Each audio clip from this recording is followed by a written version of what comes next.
রমাদান মোবারক। রমাদান ইন্সপিরেশনের আজকের পর্বে আমরা যেই ভালো কাজটি নিয়ে আলোচনা করব সেটি হচ্ছে আত্মীয়তার সম্পর্ক রক্ষা করা। তো আত্মীয়তার সম্পর্ক রক্ষা করার ব্যাপারে আমরা সবাই জানি যে আমাদের ধর্মে এটা খুবই গুরুত্বপূর্ণ একটি ব্যাপার, কিন্তু তারপরেও দেখা যায় যে অনেক সময় আমরা এই ব্যাপারটায় ফোকাস করতে ভুলে যাই। আমরা দেখি যে কোরআন এবং সুন্নাহর ভিত্তিতে সেই জিনিসটা আমাদের জন্য কত গুরুত্বপূর্ণ। আল্লাহর রাসূল সাল্লাল্লাহু আলাইহি ওয়াসাল্লাম বিভিন্নভাবে এই বিষয়টার উপরে গুরুত্ব দিয়েছেন। রাসূল সাল্লাল্লাহু আলাইহি ওয়াসাল্লাম বলেছেন যে হচ্ছে আত্মীয়তার সম্পর্ক নষ্ট করে বা আত্মীয়তা থেকে নিজেকে বিচ্ছিন্ন করে সে জান্নাতে প্রবেশ করবে না। তো সুবহানাল্লাহ, আমরা দেখি যে আমরা অনেক ভালো কাজ করি, অনেক ভালো কাজ করার জন্য চেষ্টা করি, কিন্তু আত্মীয়তার সম্পর্ককে যে নষ্ট করবে সে হচ্ছে জান্নাতে প্রবেশ করতে পারবে না বলা হয়েছে। বুখারী এবং মুসলিম শরীফের একটা হাদিসে রয়েছে যে আল্লাহ এবং শেষ বিচারের দিনের উপরে বিশ্বাস করে তার উচিত তার আত্মীয়দের সাথে সম্পর্ক ভালো রাখা। তাহলে এখানেও আমরা দেখতে পাচ্ছি যে ইমানদারের লক্ষণ যে হচ্ছে আল্লাহকে বিশ্বাস করবে এবং আখিরাতের উপরে বিশ্বাস রাখবে, তার একটা পরিচয়ই হচ্ছে সে আত্মীয়ের সাথে ভালো সম্পর্ক বজায় রাখবে। আবু দাউদের একটা হাদিসে রয়েছে, আমি কি তোমাদেরকে এমন একটা কাজের কথা বলবো না যেটা হচ্ছে তোমাদের নামাজ পড়া, রোজা রাখা অথবা সাদাকা দেওয়ার চেয়েও আরও বেশি চমৎকার? তখন সাহাবারা বললেন যে অবশ্যই হে আল্লাহ রাসূল সাল্লাল্লাহু আলাইহি ওয়াসাল্লাম। তখন তিনি বললেন যে মানুষের মাঝে তাদের সম্পর্ককে প্রতিষ্ঠা করা এবং যারা হচ্ছে এই সম্পর্ককে নষ্ট করতে চায় তাদেরকে প্রতিহত করা, এটা হচ্ছে আল্লাহর কাছে খুবই পছন্দনীয় একটা কাজ। তাহলে মানুষের মাঝে সুসম্পর্ক প্রতিষ্ঠা করা, এটা হচ্ছে আল্লাহ সুবহানাহু ওয়া তাআলা নামাজ, রোজা অথবা সাদাকার চেয়েও বেশি পছন্দ করে থাকেন। আবু দাউদ শরীফের একটা হাদিসে রয়েছে, কেউ যদি তার রিজিকের উপরে সন্তুষ্ট থাকতে চায় এবং সেটাকে বাড়াতে চায়, এবং কেউ যদি তার আয়ু বাড়াতে চায়, তাহলে তার কি করা উচিত? তার নিকট আত্মীয়দের সাথে ভালো ব্যবহার করা উচিত। তাহলে আমরা যখন নিকট আত্মীয়দের সাথে সদ্ব্যবহার করব, তাদের আত্মীয় সম্পর্ক এবং তাদের অধিকার বজায় রাখবো, তখন সেটা আমাদের দুনিয়ার বুকেই আমাদের রিজিক বাড়ার এবং আমাদের আয়ু বাড়ার একটা কারণ হয়ে যায়। বুখারী এবং মুসলিম শরীফের একটা হাদিসে রয়েছে, আত্মীয়তার সম্পর্ক কিয়ামতের মাঠে আরশ থেকে ঝুলতে থাকবে এবং বলতে থাকবে যে আমার সাথে ভালো সম্পর্ক রাখে আল্লাহ তার সাথে সুসম্পর্ক রাখবেন, আর যে আমার সাথে সম্পর্ক বিচ্ছিন্ন করে আল্লাহ সুবহানাহু ওয়া তাআলা তার সাথে সম্পর্ক বিচ্ছিন্ন করবেন। তাহলে এখানে দেখছি যে আমাদের যত ভালো কাজ আছে সেই ভালো কাজগুলোর সাথে সাথে আমরা আত্মীয়তা সম্পর্কের উপরে যদি গুরুত্ব না দিই, তাহলে আল্লাহ সন্তুষ্টি থেকে আমরা আসলে কত দূরে সরে যাচ্ছি, ইভেন আল্লাহ তার থেকে বিচ্ছিন্ন হয়ে যাবেন বলা হয়েছে। সুনানান নাসাইতে বলা হয়েছে, যখন মানুষ কোনো গরিব লোককে সাদাকা দেয় সেটা হচ্ছে খুবই ভালো একটা কাজ, তখন তার একটা রিওয়ার্ড হচ্ছে। আর যখন সে তার আত্মীয়কে সাদাকা দিচ্ছে তখন হচ্ছে সে দুইটা রিওয়ার্ড পাচ্ছে, একটা হচ্ছে দান করার সওয়াব আর একটা হচ্ছে আত্মীয়তার সম্পর্ক রক্ষা করার সওয়াব। তাহলে এখানে আমরা দেখছি যে যখন আমরা সাদাকা দিব, যখন আমরা দান করব, তখন আত্মীয়দেরকে প্রায়োরিটি দেওয়া হচ্ছে, আল্লাহ রাসূল সাল্লাল্লাহু আলাইহি ওয়াসাল্লাম বেশি পছন্দ করেছেন।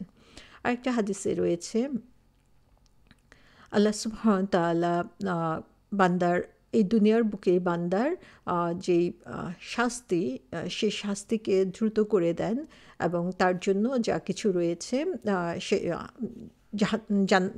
আখিরাতে যা কিছু রয়েছে সেটাকেও দ্রুত করে দেন যারা হচ্ছে অন্যায় অবিচার করে এবং আত্মীয়তার সম্পর্ককে নষ্ট করে দেয়।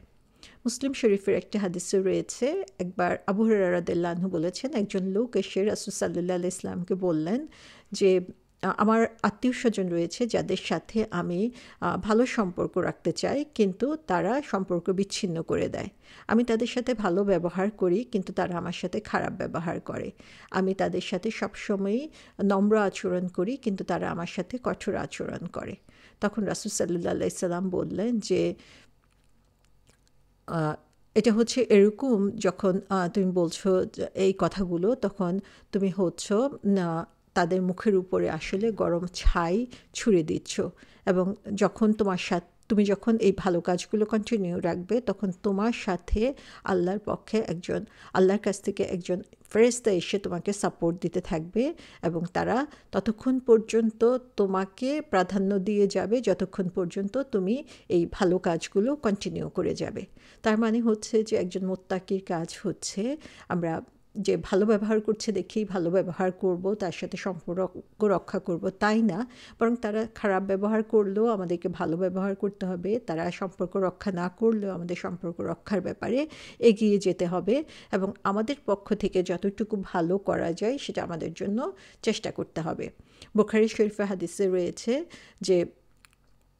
যে হচ্ছে খুব সুন্দরভাবে আত্মীয় সম্পর্ক রক্ষা করে, সেটা যে হচ্ছে আত্মীয়তার সম্পর্ক রক্ষা করে সে সেরকম লোক না যে হচ্ছে আত্মীয় স্বজন ভালো ব্যবহার করছে তাদের সাথে সেও ইন রিটার্ন ভালো ব্যবহার করছে, বরং আত্মীয়তার সম্পর্ক বজায় রাখা বা তাদের সাথে ভালো রাখার অর্থ হচ্ছে তুমি তখনও তাদের সাথে সম্পর্ক বজায় রাখছো যখন হচ্ছে তারা পারসিস্টেন্টলি বারবার তারা হচ্ছে কি করছে, সম্পর্ক নষ্ট করার কাজ করছে অথবা তোমাকে কষ্ট দেওয়ার কাজগুলো করছে।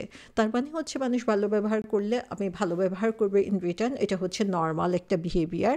কিন্তু আমি যে আত্মীয়তার সম্পর্ক রক্ষা করতে চাচ্ছি সেটার প্রমাণ হচ্ছে যে তারা যখন আমার সাথে খারাপ ব্যবহার করবে, কঠোর হবে, আমার নামে হয়তো বা বদনাম করছে বা আমার ক্ষতি করার জন্য চেষ্টা করছে, তখনও আমি তাদের সাথে ভালো সম্পর্ক মেনটেন করার চেষ্টা করব।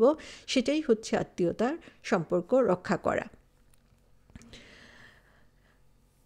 মুসলিম শরীফের একটা হাদিসে এই জিনিসটাকে খুবই গুরুত্ব দেওয়া হয়েছে। সেটা হচ্ছে যে নিজেদের মাঝে পারস্পরিক সম্পর্ক নষ্ট হওয়াটা ইবলিসের কাছে কত পছন্দনীয়।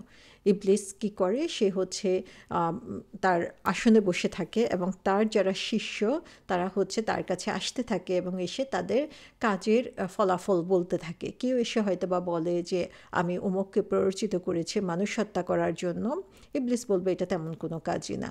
সে হয়তো বা বলবে যে আমি অমুককে প্ররোচিত করেছি মিথ্যা কথা বলার জন্য অথবা চুরি করার জন্য, কিন্তু ইবলিস বলবে যে এগুলো তেমন কোনো কাজই হয় নাই। কিন্তু আরেকজন এসে যখন বলবে যে আমি আজকে যে কাজটা করেছি সেটা হচ্ছে হাজব্যান্ড এবং ওয়াইফের মধ্যে তাদের পারস্পরিক সম্পর্ক নষ্ট করেছি, পারস্পরিক ঝগড়ার ব্যবস্থা করে দিয়েছে এবং তাদের মধ্যে অবিশ্বাস সৃষ্টি করে দিয়েছি, তখন ইবলিস বলবে যে তুমি হচ্ছ সবচেয়ে ভালো কাজ করেছ, এবং তখন তাকে সে উৎসাহিত করবে। তো আমরা এটাই দেখছি যে ইবলিসের কাছে সবচেয়ে পছন্দনীয় কাজ সেটা হচ্ছে পারস্পরিক সম্পর্ক নষ্ট করা। সেটা হচ্ছে হাজব্যান্ড ওয়াইফের মধ্যে, সেটা হচ্ছে ফ্যামিলির রিলেশনশিপ যখন নষ্ট হয়, নষ্ট হয়, তখন সেটা হচ্ছে ইবলিসের কাছে খুবই পছন্দনীয়। তাহলে এই প্রেক্ষিতে আমাদের কি করা উচিত? আমাদের উচিত হচ্ছে আমরা যদি এতদিন নাও করে থাকি তাহলে এখন থেকে আমরা যেটা শুরু করব সেটা হচ্ছে যে আমাদের আত্মীয়দের সাথে আমাদের সম্পর্ক যাতে নষ্ট না হয় সেটার জন্য আমরা চেষ্টা করব। তাদের খোঁজ খবর নিব এবং কোন আত্মীয় কী পছন্দ করে সেভাবে আমরা তাদের সন্তুষ্ট করার জন্য চেষ্টা করব। তাদের বিপদ আপদে খোঁজ নিব। তো এটা এমনও হতে পারে যে তাদেরকে আমরা কোনো গিফট দিলাম, তাদেরকে একটা ফোন দিলাম অথবা তাদেরকে একটা মেসেজ পাঠালাম যে আমি যে তাদের ব্যাপারে কেয়ার করি অথবা আমি যে তাদের ব্যাপারে খোঁজ খবর নিচ্ছি সেটা আমি প্রকাশ করব। সো আমাদেরকে চিন্তা করতে হবে যে কীভাবে তাদের সাথে সম্পর্কটাকে আরও ইমপ্রুভ করা যায়, এবং যদি কেউ আমাদের সাথে খারাপ ব্যবহার করে তাহলে আমরা চুপ করে থাকবো অথবা সেখান থেকে দূরে সরে আসব, কিন্তু কখনোই আমরা কি করব না, তাদের সাথে খারাপ ব্যবহার করব না। সো এখানে আমরা দেখি যে ইউসুফ আলাইহিসসালামের জীবনের ঘটনা যদি দেখি যে তার জীবনে তার ভাইরা তার সাথে কেমন শত্রুতা করেছিল। তার ভাইরা তাকে তার ফ্যামিলি থেকে দূরে সরিয়ে রাখার জন্য তাকে কূপে ফেলে দিয়েছিল, অথচ পরবর্তীতে তার ভাইরাই যখন সাহায্যের জন্য গিয়েছিল তখন ইউসুফ আলাইহিসসালাম তাদেরকে কিভাবে সাহায্য করেছিলেন এবং তার মাধ্যমে তারা তাদের ভুলটা বুঝতে পেরেছিল। তো এরকমভাবে যে ফ্যামিলির ব্যাপারে আমাদের সবসময় বা আত্মীয় স্বজনের ব্যাপারে আমাদেরকে আরও সদ্ব্যবহার করতে হবে হবে, খোঁজ খবর নিতে হবে, এবং যখন আমরা হয়তো বা খোঁজ খবর কাছাকাছি থাকছি না, তখন কি করব, তাদের জন্য আমরা বেশি বেশি করে দোয়া করব।